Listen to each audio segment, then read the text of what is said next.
Hello everyone, and welcome to the Narcissistic Abuse and Recovery Care Network. I'm Dean, your host, on this journey through narcissism and understanding the narcissist. Today I'm going to be presenting episode 27, part 2. The title of the episode is Why the Narcissist Goes from Hot to Cold and Its Effects on Children. So this episode is going to be particularly addressing how the narcissist affects children. This could be their own children in younger years if you have an adult narcissistic parent, or it can be pertaining to just an adult narcissist dealing with children.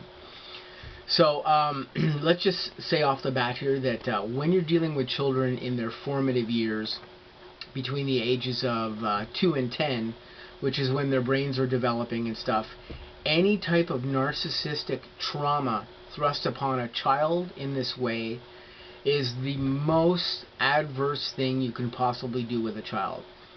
When they're in the formative years, this traumatic effect that is enforced upon the child, or enforced upon early adolescent kids, affects them in a way where it unprograms their brain or reprograms their brain during the years that the brain is developing, and those effects on the child are permanent. They will never go away. They cannot be repaired in adulthood. They might be able to be worked around, but effectively, if a narcissist makes another narcissistic child by abusing them in these ways, that's child's narcissistic development issues become permanent in their adulthood. And when you're affecting a child with this type of abuse, whether it be sexual, emotional, physical of some way, this causes all kinds of effects, all kinds of adverse effects in the children. It affects children in the way where they become uncertain of their environment. It makes them extremely anxious. They suffer from anxiety disorders in young years. They suffer from fear. They suffer from the fear of loss or abandonment because perhaps the adult narcissist is affecting them in ways that are very adverse to them, and they lose all sense of themselves and all sense of stability. The up-down behavior that a parental narcissist imposes on a young child destroys that child's balance and their state of being forever. They are never normal again after this. The child can suffer from post-traumatic stress disorder when they're young, which again is a very, very, very bad thing for any child to be suffering from. Children should not be subject to anything of this nature because, again, in their formative years, it affects them, excuse me, and changes them permanently.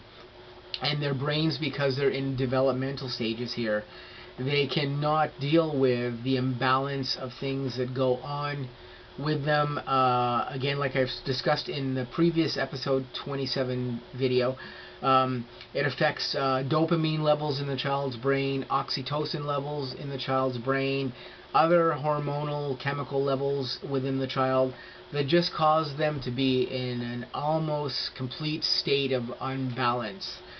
And this in itself can form the attributes of a narcissist within that child if they are being subjected to narcissistic abuse from a narcissistic parent or another narcissistic adult. And all of these things will affect them in ways that when they grow up to be adults, they now themselves have probably been trained through all this adverse behavior to be a narcissist themselves. I've seen this happen with other individuals in case studies. I know that this has happened with my own narcissist, because she endured all kinds of abuse when she was young, of an emotional nature, of a sexual nature, and all these things have caused her to become the narcissistic individual that she has in this adulthood. And through my study of psychology, criminal psychology, and now more advanced psychology related to narcissism, I can see all these connective dots in the line of things that have caused her to become the person she is now in adulthood, and have caused her to behave the way that she is. But we can also connect these dots in just general adult case studies as well too, and we know through scientific analysis of narcissism and through modern medicine and modern psychology understanding that all these things, when they affect children in this way, they now affect the adult in adulthood and cause that adult to be a narcissist when they're in their adulthood. So I just wanted to explain this in part 2 of episode 27 and how this affects children. I could go into much more detail as to what goes on here, but basically what I want people to know is that when you affect a child in a way where a narcissistic adult affects a child in a way, be it a parent, be it an aunt, an uncle, whatever, whoever it is, this is one of the most lasting and horrible traumas that you can affect upon a child. In this way, is to have them deal with any type of narcissistic individual, because it generally turns them into a narcissistic individual in their adulthood, and this is something that no child should ever really have to go through. Because it makes them completely dysfunctional in their adulthood. Narcissists, by their nature, are just not normal functioning people anymore in their adulthood.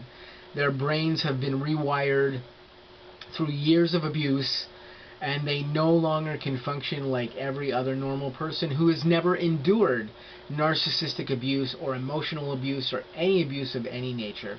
They have become abnormal individuals in their adulthood, and they will now be abnormal individuals for the rest of their lives, because narcissistic abuse cannot be cured. It's permanent, and the only way that you can do anything about it is for the narcissist to learn about their condition and to possibly work around the things that affect them and work around the things that affect other people around them, so that their narcissistic mindset does not affect other people in an adverse way. So that's the basic ideas I wanted to present to you here in part 2 of episode 27. So I'm just going to say stay tuned for some more upcoming episodes from the N.A.R.C.N network. I've got some more interesting episodes coming up shortly that I'll be posting. I hope you guys have a great day, and I'll catch you very soon.